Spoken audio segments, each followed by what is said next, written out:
And we're the only show in America with a full-time psychotherapist every Wednesday-ish, depending on schedules. We get a visit from our psychotherapist friend, Jill Payne. Jill, a member of the American Academy of Psychotherapy. And we met through our friends at Houston Baptist University. Built our website. That was the first thing we did. No, we repaired your website. We didn't build it. Did we build it from scratch? I forgot. Oh yes, you did. You built you tore mine went down in the trash can, and then you just started from scratch. Got it. Okay. And then that's how we met. I'm like, she's funny. So anyway, isn't it amazing that the newsroom is infected with such dirt and such filth that you have a legitimate story, congressman on record on TV going, "We're not voting for Pelosi. She's a mess. She's a this that, and the other." And that story, how do they do that, Jill? How is it that the CNN, the CBS News, the NBC News, the ABC, the MSN, is it one central voice that tells them, "You will not run this story"? Or are they collectively on the take, bribe? What is it? How do they not write such a big story? So people get clouded by their biases, and they focus on that confirmation bias, so they don't have what is called cognitive dissidence. And cognitive dissidence, I think, happens when Republicans and Democrats get together, and it hurts your brain. It does. So you try to make sense of things in a biased way so that it fits your cognitive brain. Otherwise, you're going to get this dissidence, and it's just creates agita in your brain. So that's what they do. And so what they're doing is each individual is doing that, and they're going to sway it towards what's going to make them feel better. And that's the problem. Way back when we had Walter Cronkite and all those, they would just talk facts, even if it bothered them, even if it gave them cognitive dissonance. So that's what's going on. And Republicans have no problems in telling the truth. The Democrats are, and they're co-conspirators, the godless alt-left in the newsrooms and such, have a real problem with the truth. But they picked a job. Like, don't get me wrong.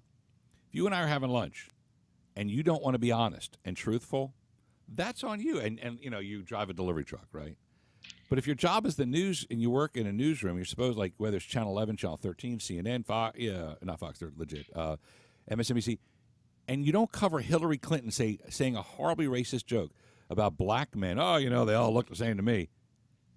But you picked a job where you're supposed to deliver the news, right? So a little bit off from what you're talking about, because it has to do with perception, so people can understand this.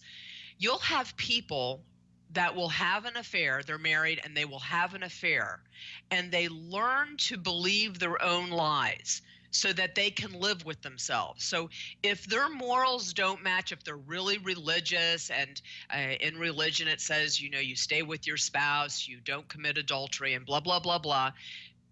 I see a little smile. These are things we do to help us to make it through the world.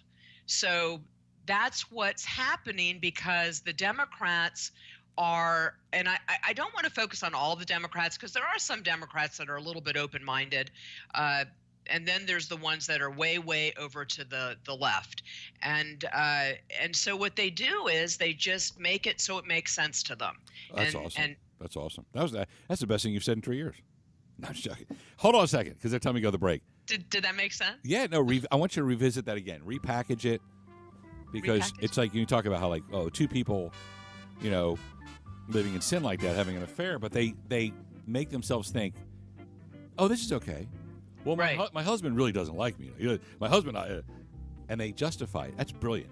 And that's how I get, and because I want to use those lines, because in the newsrooms, they're lying to themselves in such an immoral, unethical, and pathetic, weak, godless value that they're ignoring these huge stories because it would hurt their cause, which, once again, that's not their job. Hang on a second. So repackage that. I want to come back to you again.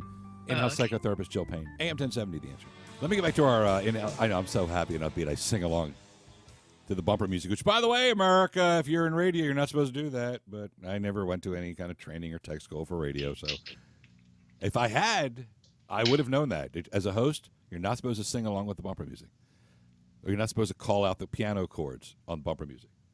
It's your show. You get to do whatever you want. Yeah, I know that. I get that whole thing. Let me get to our good friend, Jill Payne, in-house psychotherapist. Visits every Wednesday at this time. Coast to coast, baby. Give me that line again. I was talking about the dirty people in the newsroom. Do they conspire? Are they bribed? Do they get money? For instance, 2.5 weeks ago, Hillary Clinton made a horrible, racist remark about black men, Negro men, saying, they all look alike. And nobody, whether it's the local newsrooms or the nationals, and Jill had an angle on that. Or the tear in the Democrats, how they hate Israel, hate Jews, hate God, hate the unborn, hate the Second Amendment. Or the tear with Pelosi now.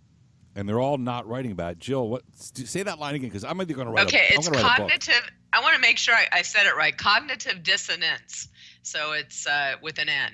And basically, it's not collective, Sam. It's individual. So each individual person wants things in their life to make sense. So if they have certain beliefs or morals and something is going against that belief, it just doesn't sit right in their head. And if their behavior, so for instance, Maxine Waters saying, I think in the same speech she said, and I may be wrong in this, something to the fact God is with us, and then in the same speech she said something to the fact that we need to get in front of people's faces. In other words, model aggressive behavior. So that right there is cognitive dissonance. You're saying one thing be godly, yet get in someone's face. So she just is making that in her speech, she's making sense of it because she's saying that's godly behavior. Yeah, it's complicated, but it's. But do the example of the couple having the affair. Oh, right. Okay, that's people can understand. Okay, so when you have two people together and they love each other and blah blah blah, they go to church every week and they live a quote godly life, and then one of them succumbs to having sex with some sexy person, and they make sense out of it because they'll say, things in my life, I'm stressed, and so therefore it's okay for me to do that. Or they'll learn to say, oh, that really didn't happen, and then they'll start believing that so that they can live their godly life. Or even though, and most of the alt left, they have that God is in their lives. Like the Democrats already booed God at the DNC convention, but by lying to yourself, and it's a great example of two people having an affair. Right. And they're married. You start believing your own lies because it's, you really, the mind is beautiful. It is. It's a coping mechanism. It's a coping mechanism. Denying, I think Freud said it's denial that it really happened. And then you really believe that. That's strong because that makes sense. Like you got this tear in the Democratic Party where they don't want Pelosi. But you cannot find that headline. That's a huge headline. And if it was white Christian Republicans, this is my theory now, so someone can contradict it. Oh, don't be strong. It's yours. It's right. But if it was like Republicans in this big fight, it would be the biggest headlines you've ever seen. And I wonder, are they like? Do these reporters get a call in the middle of the night? Do not run the story where. Hillary made a remark about black men, Negro men, horrible racist remark from the 50s. Do not run the story. And I always wondered, do they get a call or a text or an email? Well, that would leave proof. But no, what you're saying is they lied. The reporters lie to themselves with such a weird mental state where they believe it. Oh, we shouldn't run this story. Even I understand black reporters. There's even or they may not even believe the story. They may say, no, she's on video. I mean, we played it 1,000 times. It's her thing. And even black reporters, they have a black-only reporter club. Wait a second, Sam. I'm going to talk about something about this. Do you remember a long time ago when supposedly we landed on the moon? Do you know there are people that saw it and do not believe it today? And maybe it's not true. Who knows? I'm just letting you know, even if it's on video. Right. Okay, so there you go. But you know what? And I'll tell you how godless the left is. If it didn't happen and they did like a lip sync thing with Hillary, she would have come out right away and said, "See what the right does? They use my voice." But this was 2.5 weeks ago, and the woman who was asking the questions was shocked, and I don't even know how black reporters didn't want to cover it. It's interesting, isn't it?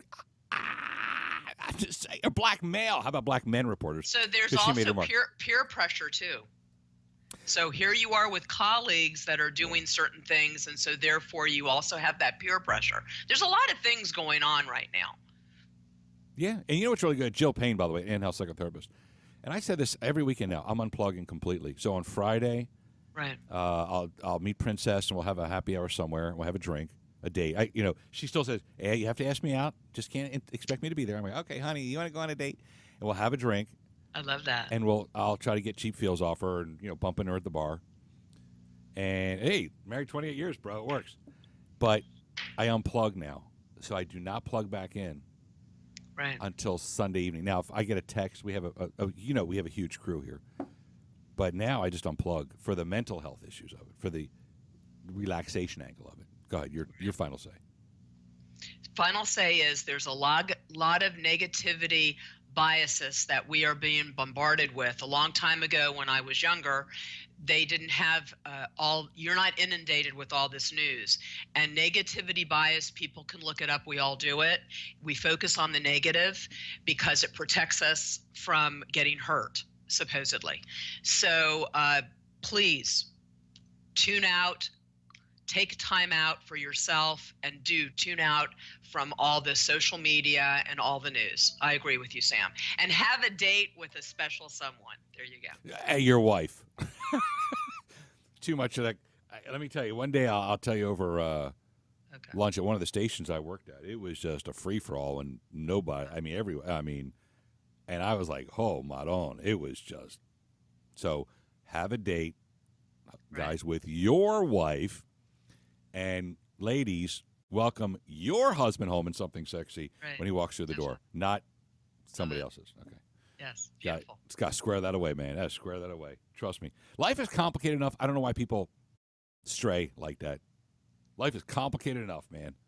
You just It's a coping mechanism, Sam. I think it's just a sign of its weakness. I don't know playing the music, but Okay. anyway. Jill Payne, you're a rock star. Thank you for coming and visiting us every Wednesday. Thank you for being our in-house psychotherapist for America's psychotherapist. Have a blessed day. I'll talk to you next Wednesday before the Thanksgiving Day break. And you can help us with Thanksgiving meals and all the agita from all the schmucks who come and sit at your table. All right? Definitely. Let's do it. Let's have a happy holiday. Got it. Ciao.